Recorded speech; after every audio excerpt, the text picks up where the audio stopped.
Hello guys, আসসালামু আলাইকুম। সবাই কেমন আছেন? আশা করি ইনশাল্লাহ সবাই ভালো আছেন। তো আমরাও ভালো আছি, আপনারা আমাদের জন্য দোয়া করবেন। সো আমরা চলে আসলাম এখন নোয়াখালী কোম্পানিগঞ্জ, যেটা হচ্ছে চর এলাহি বলা হয়, চর এলাহি। সো এইখানে আমরা চলে আসলাম ফ্যামিলির সবাই, সাথে আছে শ্রেন, তার সাথে আছে সাক্ষী, তার সাথে আছে প্রীতি, তার সাথে তারপর আমাদের জোবাইরা, তারপর আমাদের মামি মামি শাশুড়ি। তো সবাই মিলে চলে আসলাম এখানে। শুনলাম সমুদ্র ভাঙতেছে, সরি সমুদ্র পার ভাঙতেছে, তো এখানে চলে আসলাম। তো লেটস গো, সবাই মিলে এনজয় করছে এখানে। মামার মধ্যে তো কাজটা এখানে পালা এসে যায়। আমার মেয়ে অনেক এনজয় করছে, জবাইরা। তো মারো মারো মারো মারো তো মারো। চলেন ও দেখতে দেখতে সবাই মিলে দেখি। নাও, এটা নাও, এটা নাও, এটা নাও, এটা নাও। এটা নাও। মারো। ওসি, সামনে দেখছা। আচ্ছা চুস। হয়েছে, আর না, আর না।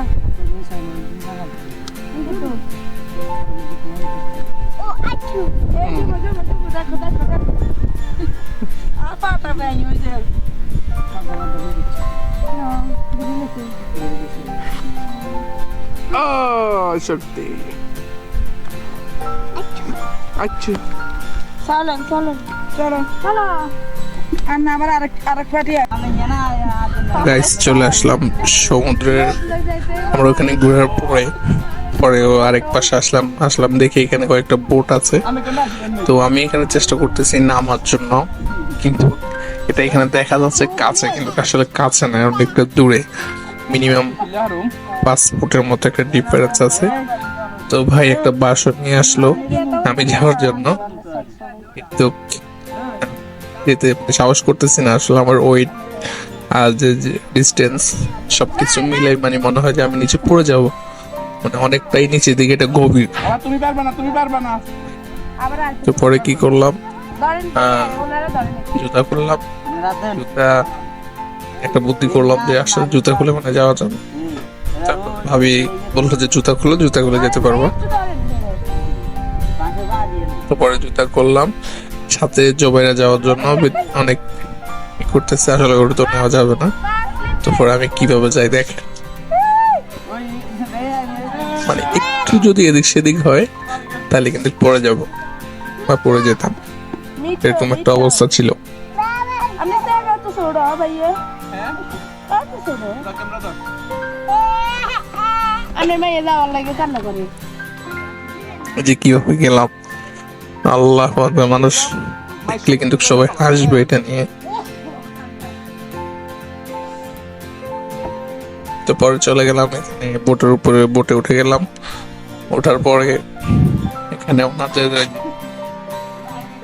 সব গেলে বা ওনারা দাঁড়ানোর জন্য নাঙ্গর ফলানো হয়, যে নাঙ্গর গুলা বাইকে বলতেছে আপনারা এগুলা কি করেন।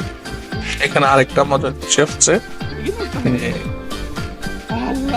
এখানে তাজা ওদের ওনারা কিন্তু পাক করছে, কিছুক্ষণ আগে ওনারা ভাত খেয়েছে। তো আমি ওনাদেরকে দুষ্টামি করে বললাম যে আপনাদের এখানে আমি খাবার খাবো। তো পরবর্তীতে ওনারা আমাকে একটা প্লেটে করে মাছ দিল, এগুলা খাইলাম।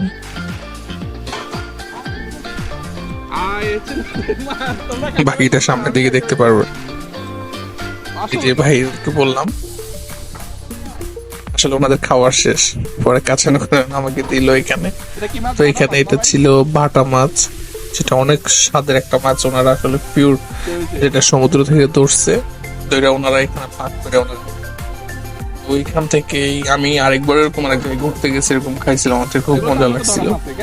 তো পরে ওনারা দিছিল, সেই একটা মজার টেস্ট হয়েছিল আসলে, মানে একদম পিওর মাছটা খাই মনে হয়েছে যে ওয়াও। পরবর্তীতে ওনাদের এখানে কিন্তু কিছু মাছ ছিল, যে টাটকা কিছু মাছ ছিল, এগুলো আমি নেওয়ার কথা ছিল, আসলে দাম দরও করা হয়েছিল। তো ওইখানে আসলে যাওয়ার সময় ওভাবে প্রিপারেশন নিয়ে যাই নাই। তো পরবর্তীতে দাম দর করছিলাম, পরবর্তীতে যে নিয়ে আসবো আবার। তো পরে আর আসলে যাওয়া হয় নাই, আনাও হয় নাই। তবে মাছগুলো খেয়ে কিন্তু আমাকে খুব খুব মজা লাগছে। এখানে তো সাকি, তারপর নাসরিন, আমার মামি, ওরা উপরে সবাই। তো সাকি আশা করছিল এখান থেকে একটু মাছ খাবে, কিন্তু খাইতে পারলো না। ও উপর থেকে তাকাই রয়েছে আমার দিকে, উপর থেকে তাকাই রয়েছে, মুখ দুষ্ট লাগাই দিব। তাজা এই যে মাছগুলা, ওয়াও, এই টাটকা মাছ, ইলিশ মাছ, রিক্সা মাছ, তারপর ফোয়া মাছ, মানে মিক্স একদম পিওর মাছগুলো।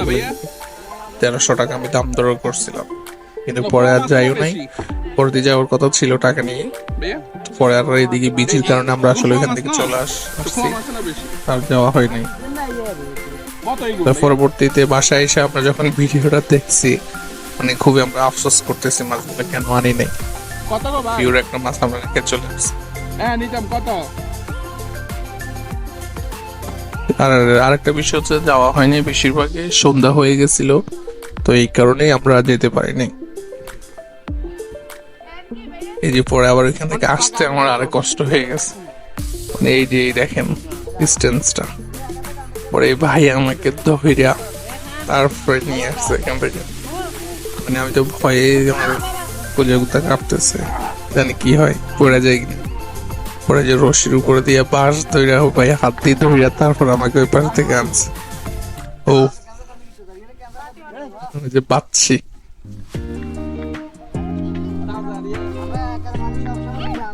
এই যে আরেক ছোট ভাই, পরে আসলাম, আইসা পরে জুতা, মানে আমি পুরো হ্যাপ হয়ে গেলাম, মানে আমি এভাবে হ্যাপ হইতেছিলাম। পরে এসে আবার পাটা পরিষ্কার করলাম, করে জুতাগুলো আমার এগুলা করলাম, মানে এক কষ্টের মধ্যে, মানে আমি তো পুরো, মানে আমি আসলে ওয়েট বেশি, তো আমার ওয়েট বেশির কারণে মানে আমি ছোট কিছুই করলো, মানে খুবই হ্যাপানি ছোট। তো গাইস, দেখতে দেখতে শেষের দিকে চলে আসলাম। তো যাই হোক, আপনারা যারা আমার ভিডিওটা দেখতেছেন, তো ইনশাল্লাহ সবাই ভালো থাকবেন, আমাদের জন্য দোয়া করবেন। আমাদের বাইকার রকি আইডিটা অবশ্যই সাবস্ক্রাইব করে দিবেন। আর যারা ফেসবুক পেজ থেকে দেখবেন, অবশ্যই তারা ফলো দিয়ে দিবেন। আসসালামু আলাইকুম, আল্লাহ হাফেজ, দেখা হবে নেক্সট ভিডিওতে।